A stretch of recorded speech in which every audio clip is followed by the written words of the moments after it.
ভারত হাসিনাকে না ফেরালে বাংলাদেশে শান্তি ফিরবে না ইউনূস। শেখ হাসিনা ভারতে বসে কথা বলছেন, নির্দেশনা দিচ্ছেন, এটা কেউ পছন্দ করছে না বলে দাবি করেন অন্তর্বর্তী সরকারের প্রধান ডক্টর মোহাম্মদ ইউনূস। পাশাপাশি তিনি বলেন যে বাংলাদেশে শান্তি ফিরিয়ে আনতে শেখ হাসিনাকে দেশে ফিরিয়ে শাস্তি দেওয়া জরুরি। ভারতে বসে বাংলাদেশ সম্পর্কে প্রাক্তন প্রধানমন্ত্রী শেখ হাসিনার সাম্প্রতিক রাজনৈতিক বক্তব্যকে অবন্ধুসুলভ আচরণ বলে বর্ণনা করেছেন অন্তর্বর্তী সরকারের প্রধান ডক্টর মোহাম্মদ ইউনূস।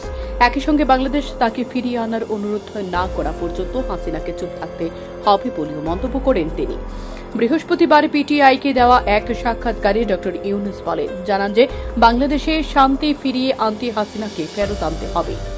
ডক্টর ইউনূস পিটিআইকে বলেন, ভারতে তাঁর অবস্থান নিয়ে কেউ স্বাচ্ছন্দ্য বোধ করছে না, কারণ তাকে বিচারের আওতায় আনতে আমরা তাকে ফেরত চাই। তিনি ভারতে আছেন, মাঝে মাঝে তিনি কথা বলছেন, এটাই সমস্যা সৃষ্টি করছে। যদি তিনি চুপ থাকতেন তাহলে আমরা তাকে ভুলে যেতাম, মানুষ তাকে ভুলে যেত, তিনি তার নিজের জগতে থাকতেন। কিন্তু তিনি ভারতে বসে কথা বলছেন, নির্দেশনা দিচ্ছেন, এটা কেউ পছন্দ করছে না, এটি নিয়ে অস্বস্তি রয়েছে।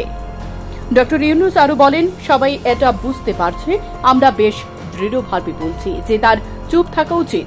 এটি আমাদের প্রতি একটি অবন্ধুত্বপূর্ণ ইঙ্গিত। তাকে সেখানে আশ্রয় নেওয়া হয়েছে এবং তিনি সেখান থেকে প্রচার চালাচ্ছেন, এমনও যে তিনি স্বাভাবিকভাবে সেখানে গেছেন। গণ অভ্যুত্থান ও জনরোষের কারণে তিনি পালিয়ে গেছেন। হাসিনা ব্যতীত বাংলাদেশের সবাই ইসলামাবাদী।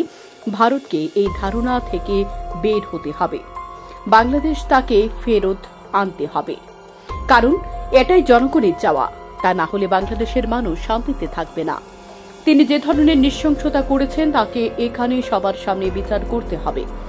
ভারত বাংলাদেশ সম্পর্কে ভবিষ্যৎ নিয়ে কথা বলার সময় ডক্টর ইউনূস ভারতের সঙ্গে সুসম্পর্কের ইচ্ছে প্রকাশ করেন।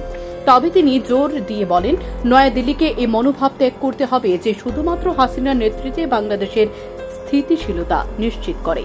উভয় দেশকে একসঙ্গে কাজ করতে হবে এবং এটি বর্তমানে নিজের দিকে যাচ্ছে। আমাদের এই সম্পর্ক উন্নত করতে একসঙ্গে কাজ করতে হবে।